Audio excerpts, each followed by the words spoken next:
I think one of the things I experienced when I was transitioning out of the military was just trying to understand how to translate the skill set on paper so that it made sense to a Yeah. prospective employer.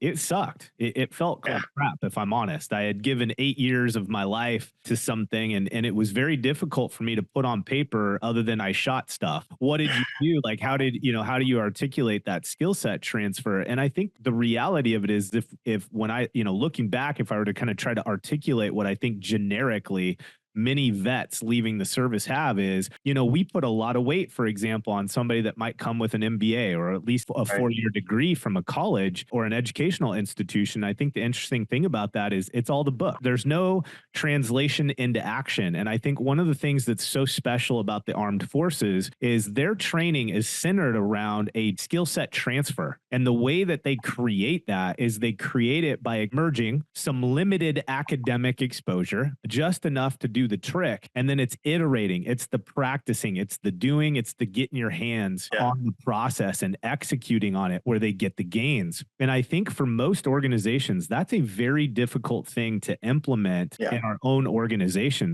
And again, I'm biased, especially take a look at the infantry because it on paper, it may be one of the hardest ones to translate into a skill set. But if you want to see the youngest people getting exposed to the most complex things, it's actually in the armed or in the combat arms. Anyways, I'll land the plane here. Is this the point is they've had 3 to 4 years of exposure of both an academic exposure, but really integration into skill set adoption because they're practicing that craft.